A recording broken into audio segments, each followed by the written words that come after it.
Halo Bunda dimanapun berada, balik lagi ke channelnya Dr. Surya. Kali ini kita bahas tentang cervical cancer ya, tapi bukan cancer.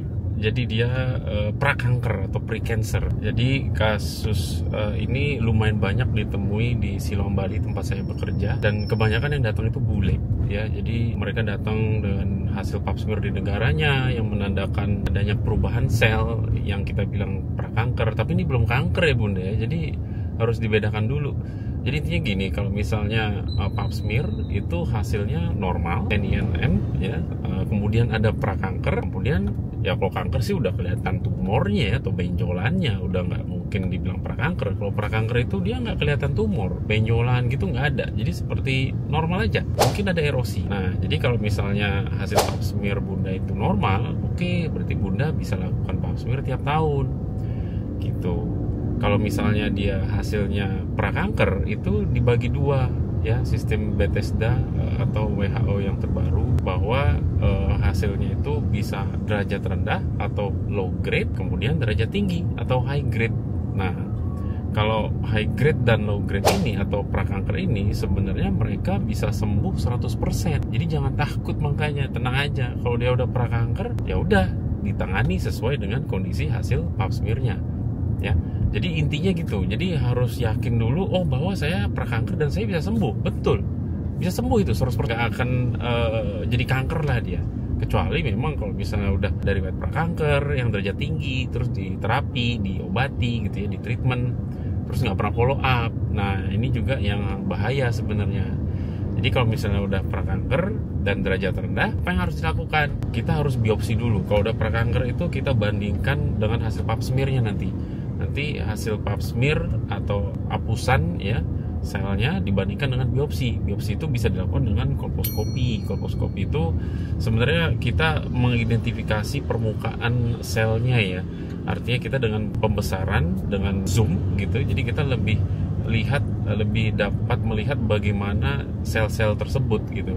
Terus kemudian bisa kita lakukan pemberian asam asetat 5. Kita kasih tuh asam cuka di permukaan serviknya. Nanti itu ada kelihatan warna putih ya. Warna putih itu kita bilang lacy. Lacy itu luka white yang warnanya berubah menjadi putih. Jadi itu biasanya di daerah squamous columnar junction namanya. Jadi ya itu daerah-daerah yang curiga ya. Nah, tadi kalau udah di pap smear, apakah harus selalu di kolposkopi biopsi?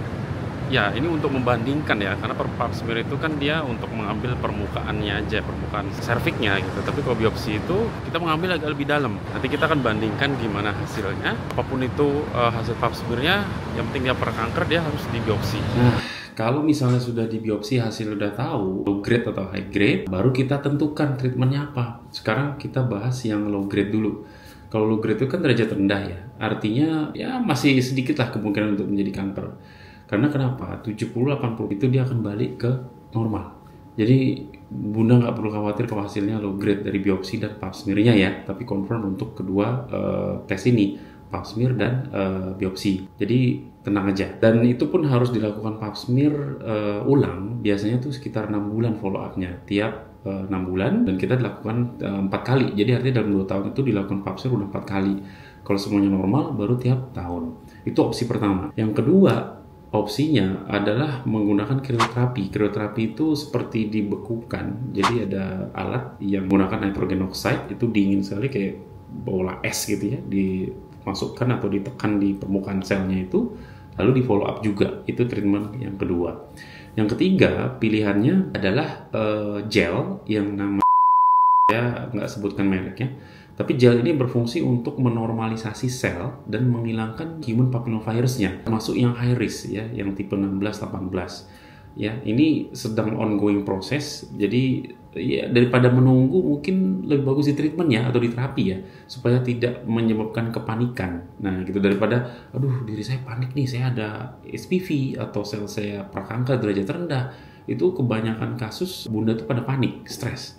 Jadi itulah ada obatnya yang menggunakan gel ini. Gel ini memang lagi dikembangkan di Spanyol, aslinya dari Spanyol, dan itu masuk ke Indonesia tuh baru Agustus tahun lalu.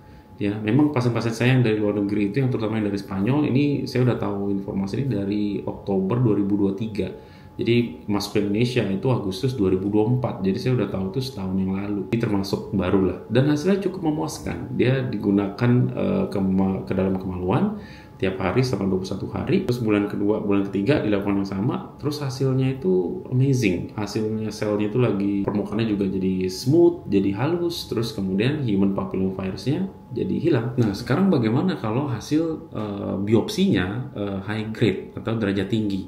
Jadi apapun hasil pap smear, misalnya low grade, high grade, artinya udah prakanker tuh ya. Otomatis kan kita harus biopsi kayak tadi saya bilang ya. Hasilnya biopsi jadi high grade atau bahkan ada yang campuran, ada yang low grade, ada yang high grade. Jadi kita asumsikan sebagai high grade karena kita nggak mungkin asumsikan sebagai yang derajat rendah atau low grade.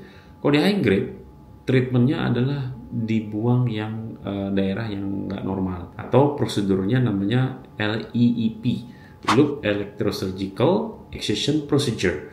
Jadi tindakan ini ya tentu dibius di kamar operasi.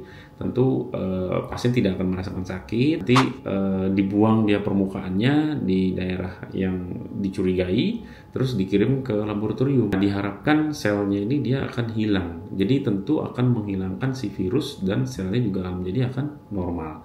Tentu ini tindakan yang lebih invasif, tapi memang demikian. Dan pasien saya yang melakukan IEP ini sembuhnya 100%, bahkan mereka bisa punya 2 anak ya, dan dua-duanya melahirkan normal setelah tindakan ini.